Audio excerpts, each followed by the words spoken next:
If you've been wondering whether the 2026 year is finally going to be the year that the housing market shifts, especially here in Arizona, you are not alone.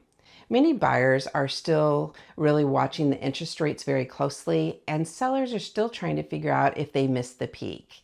There's a lot of confusion around today's market and what it actually means. Hi, I'm Amy Pierce with Keller Williams Arizona Living Realty, and I help buyers and sellers with their real estate needs right here in Bullhead City, Arizona, and the surrounding areas in Mojave County. Today, I'm going to be breaking down the 2026 housing market forecast using national trends and local insight from Mohave County, river cities, so that you can make smart, informed decisions whether you're looking to buy or sell. So let's start with some perspective. In the early 2020s, we experienced a market unlike anything most of us have ever seen before. Ultra low interest rates, limited inventory, and strong demand pushed prices up rapidly. That environment created urgency, competition, and in many cases, unrealistic expectations.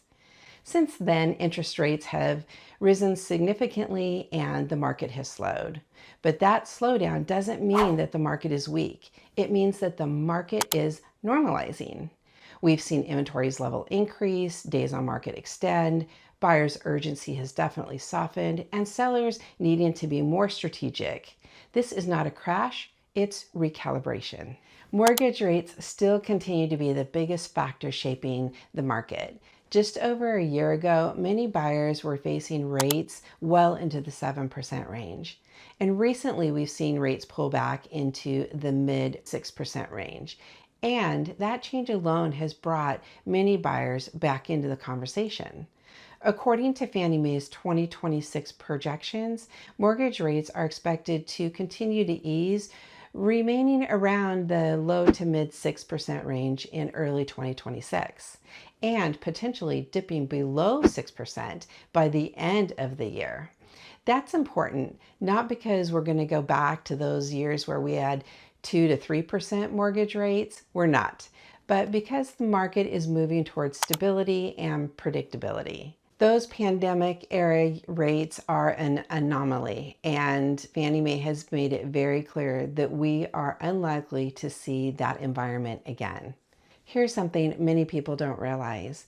Roughly 80% of homeowners nationwide have an interest rate under 6%, and 10% are sitting between 5 and 6%.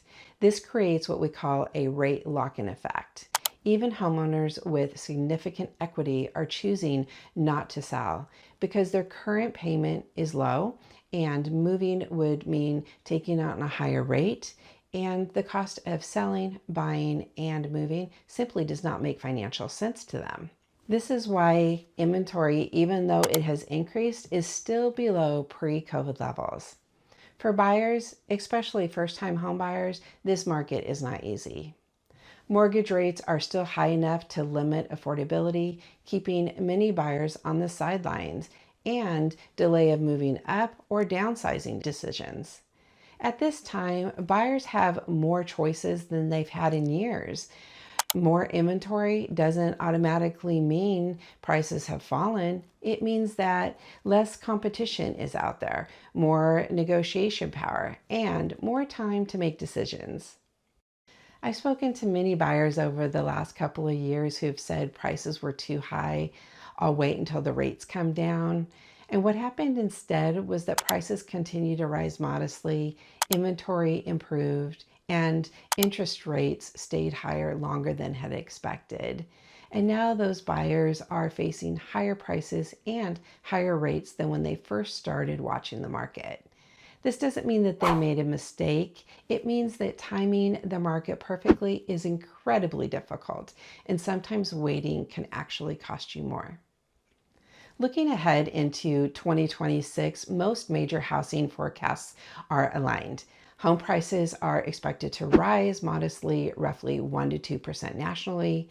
Home sales are projected to increase about 3 to 4%, and inventory is expected to continue to improve. Spring 2026 is also expected to be a stronger buying season compared to last year. largely because of the interest rates at this time last year were in the high 6% to 7% range versus a projected low 6% range heading into 2026. Now, let's bring this closer to home. According to Wordex, our local multiple listing service, and DeMoss Analytics, Mojave County river cities, including Bullhead City, Fort Mojave, Mojave Valley, Topak, and Golden Shores, continue to be highly desirable for primary residency, second homes, and investment properties. Year to date through November 2025, combined single-family homes data across these river communities show home prices were up 1% and home sales were up 11%, outperforming both state and national results. What this tells us is that our local market is continuing to move towards a more balanced environment with real opportunity for buyers who are prepared and sellers who price realistically and present their homes well. So who wins in this 2026 environment?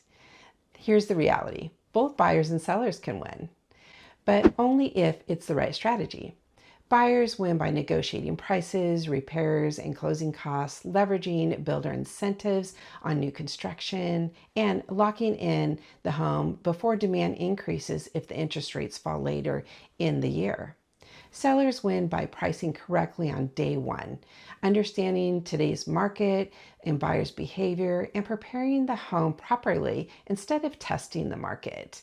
The homes that are selling are not overpriced listings, sitting and waiting. They are the ones that are aligned with today's buyers. If you're waiting for the perfect time to buy, here's the truth. The most affordable time to buy is usually before rates drop significantly, not after, because lower rates bring more buyers, more competition, and an upward pressure on prices. Fannie Mae's outlook suggests that high 5% to low 6% rates represent one of the most balanced environments we'll likely to see. Whether you're buying, selling, relocating, or investing here in Bullhead City, Mohave County, or anywhere in Arizona, the key right now is having clear information and honest guidance. Every situation is different and strategy matters more than the headlines. Let me ask you this. Are you just watching the market right now, or are you actively planning a move in 2026? Put your answer in the comments below. And if you are thinking about making a move in 2026, reach out to me directly. I'm happy to walk you through your options and help you decide what makes the most sense for you. Scan the QR code or click the link that's pinned in the comments and book a call with me. And if you found this information helpful, don't forget to like, subscribe, and ring the bell so that you don't miss any of my weekly videos on real estate and life along the Colorado River. Thank you for watching, and I'll see you next week.